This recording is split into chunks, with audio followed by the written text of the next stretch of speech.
Hey guys, how you going? I hope you're all doing well and welcome to day 23 of the 30-day health kickstart. In today's video, we're going to be talking about why it's so hard to lose weight, but not just to lose weight, to get fit, to undertake a health and fitness journey, to feel positive about it, and just to keep going. So while this video is skewed a little bit more to people who are looking to lose weight, it's also going to be really relevant to anyone who's trying to get into fitness, to try to learn something new, or just generally improve their health in some way. So losing weight or getting fit is hard. It's really hard. I know how hard it is because I lost weight, I lost 30 kilos, and I also improved my fitness. I went from not being able to do literally anything, not a push up against the wall, not even run 500 meters, to being able to do those things and more. It is a long and ongoing process, and it's full of so many ups and downs, and it doesn't matter how many times we see little clips of either weight loss success or fitness success, or fitness fails and fails in weight loss as well. It always looks so much easier than when you try and do it yourself. But the reason for that is that you're just simply not seeing all the struggles, all the tears, the difficulty, the ups and downs, because you're not with somebody 24 hours a day going through that process with them. For example, when I look at my own weight loss and I look back at videos I've made about the good and the bad, it's really hard for me to get across the length of time it took and the amount of commitment it took and the amount of times I sat on my living room floor crying, the amount of times I still really struggle with self-limiting beliefs and imposter syndrome and the fear of failure and wanting to give up. So the reality is, it's really hard, and that might seem like doom and gloom and negativity, but the great news is that the experiences that you're going through and the difficulties that you're finding are completely normal, and everyone experiences these things. It's just that we don't see it. So I hope this 30-day series has given you a bit of an insight into a lot of the things that will help overcome these difficulties and help give you the perspective of thinking about lifelong health. But in this video, we're going to run over a few of the things we've talked about, and then at the end, we're going to discuss really the big thing. And that's something that I see in so many clients and I've experienced myself so many times, and that is a fear of failure and self-limiting beliefs and what you can do to overcome them. So firstly, let's quickly run over some of the things that we've spoken about in the last couple of weeks. The first one is creating habits that are going to help you towards whatever your goal is. The goal with this is to create small, sustainable changes within your life, which are going to slowly build up and become habits over time, which are going to help you towards your goal in a very easy and sustainable, maintainable way. Make this as easy as possible. You want to try and build an environment around you that make these habits easier to form. We spoke about this in video number 1, so I will link it up here if you want to go and have a look. But essentially, for an example, if you find that you're always going for second portions, you could only cook enough for one portion, or you could immediately put away all your extra food in a container in the fridge before you eat your first portion, or you could have someone else serve up your portion for you. By building the environment, it's going to make it easier for you to stop having that second portion as a habit, and then you're going to build the habit that one portion is enough. By building habits, it means that you're not relying on having constant motivation there to push you forward in doing things every single day that you might not necessarily want to do. Again, think of it like teeth brushing, something that you have to do every single day that you know is good for you in the long run, but you don't exactly look forward to. You don't wake up and are excited and motivated to brush your teeth, but you just do it because it's a habit that you're used to. Number 2 is do something you enjoy. It's high up there on the priority list. Stop worrying about doing the right thing, doing the most effective thing, and just find something that you enjoy doing. That goes for exercise, that goes for all the hobbies that you have, that goes for what you eat and what you drink and where you choose to put your time. There's no right or wrong, so really take your time to try loads of different things, and eventually you'll fall upon something that you really enjoy. And I know that I've seen this in practice with myself, I've seen this with clients, and I know you guys down below in the comment section have let me know as well that you have finally found something that is really fun and enjoyable to do. Again, doing this negates the need for motivation, because motivation is not going to be there all the time. I don't feel motivated all the time. There's probably more times where I'm unmotivated than motivated. So we can't rely on that. What we need to rely on is doing small, sustainable things throughout our life that are going to lead to the healthiest and happiest life that we can live.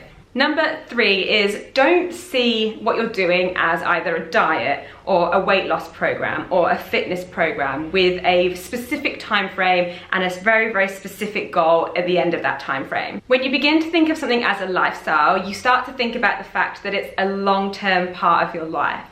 and that way it becomes much more manageable and sustainable to put things into your life to get you there. It means that you don't have to be 100% every single day, but there's plenty of wiggle room either side to have good days, bad days, fluctuations and changes throughout. Whatever you choose to do, think of it as something that you can maintain long term. And for something to be maintainable, we don't want it to be extreme. We want to focus on manageable changes. So you don't need to go and suddenly exercise 7 days a week, and you don't need to go and suddenly cut out loads of different food groups, and you don't need to take up a million hobbies. Just something that is maintainable and that you'll enjoy. All right, number 4, and I feel like a huge hypocrite because I am fantastic at this, but don't overthink it. This is one of my New Year's resolutions because I am a master procrastinator and I doubt myself so much and overthink things and think of scenarios that are never gonna happen, and I waste so much time, and all it does is lead to inaction. Overthinking is procrastination. Writing endless lists of things to do or what you need to organize is procrastination. Looking for the best fitness program or for the best person who's going to motivate you, or writing endless goals in terms of your fitness is procrastination. But one thing is for sure, that overthinking and procrastination leads to inaction. It leads to doing absolutely nothing because all you end up doing is overanalyzing things and never actually taking one single step forward.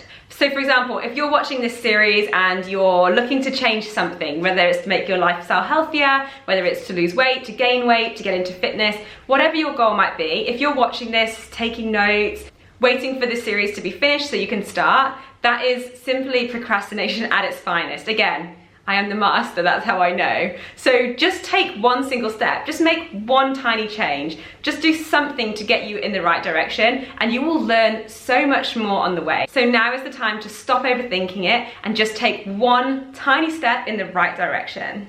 Okay, so that's basically stuff that we have already covered this month, and I hope it just gives you a little bit of a refresher over some of the points that we've kind of spoken about. But now we're gonna talk about the big one, the one that I do, that you probably do, that I see every single client do, and that is being mean to yourself. Please stop being so hard on yourself. What we're talking about here is something called self-limiting beliefs.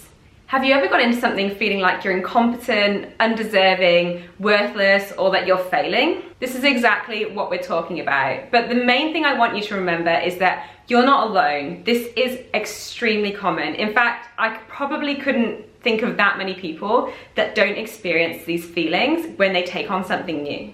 I think this is one of the biggest challenges I see as a coach, and as somebody who has experienced going through a weight loss and fitness journey alone and then becoming a coach and seeing a cross-section of loads of other people's fitness journeys, it's interesting to see the difference in my opinion now. At the time, it was just me dealing with my emotions, hating on me and feeling like I was a failure. Whereas now I can see that everyone is experiencing this and it's completely normal rather than feeling like it's just me.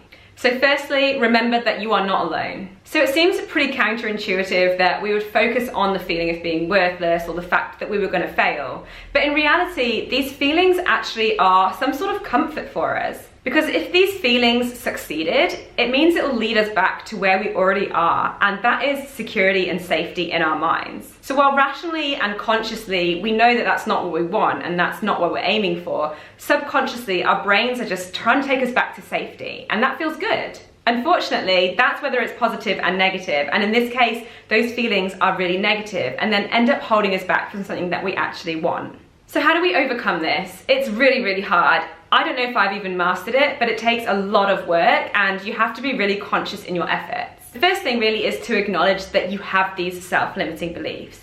And then secondly, to acknowledge that in reality, if you followed these self-limiting beliefs that you are worthless, that you're undeserving of what you're doing, and that you're going to fail, actually where they will lead you to is what we fear the most, which is, in our minds, failure. So something that I like to remember and remind people of is that simply you're in control of everything that you do. You decide every single day what you do, what you choose to believe, how you choose to feel about yourself, and how that reflects on other people. Sometimes that can be a hard pill to swallow because obviously there are so many external things in our life that have an impact on our mood and on our lifestyle, but essentially you are the writer of your life. So you can choose every single day what you choose to do. Everything that you eat, you have control over. Every movement that your body makes, you have control over. Every decision that you make, you have control over. Sometimes it feels, when we're in this self-limiting belief bubble, that we have no control, that everything else is determining what is happening and how we feel. But it's not true. You are fully in control, and I think that can be really, really comforting when you're reminded of it. I know personally I struggle most when I feel like I lose control of something. So for example, with my autoimmune disease, when it really upsets me and it bothers me is when something's triggered it and it starts to get worse, and suddenly I feel like I have no control over it. And then my emotions start to spiral out of control with it, which continues to make it worse. In these times, I remind myself that I'm in control of everything I do, and if I simply make an effort to do something that I know will help, for example, drink extra water, or try not to stress, or try not to get upset over it, then that is going to help me in some way. The next thing I want to talk about is what really is failing. I hear it time and time again that I'm scared to fail, or failure is my worst fear, or that I'm just going to mess it up. But essentially, failure doesn't really exist. And I've tried to switch my thinking, and I speak to clients in this way, that failure actually is just a learning curve. I have and continue to fail at things all the time. It is a completely normal part of the process, and you will never find anyone who has achieved something without failing on the way. Stop thinking that anything will be a linear progression from A to B. Nothing in life is perfect, and you are always going to have roadblocks, fluctuations, ups and downs, and changes along the way to adapt. But this is where, and I know it sounds so cliche, but this is where you truly, truly grow. So don't be scared that you're going to fail, because failure doesn't exist. All that's going to happen is you're going to learn something new. Wouldn't you rather have a learning curve or a little step along the way that you have to overcome, rather than just standing still and not changing anything? Okay, so we're hitting all the hard topics today, but the next one is stop comparing yourself to others. I know that it's so easy to look at other people and think that they're better, that they've achieved more, that it's easier for them, or a million other scenarios in your head. Social media does not make this any easier. The overwhelming abundance of information out there does not make this any easier, and constantly procrastinating doesn't make this easier either. I promise you that everybody struggles, that everybody goes through the same difficulties, the same doubts, the same fears. It's completely normal. You may continuously subconsciously convince yourself that other people have got it so much easier, but in reality, there is no truth behind that. Everyone struggles exactly the same. Everyone's journey's full of difficulties and ups and downs. And on that note, remember that no one is judging you as hard as you are judging yourself.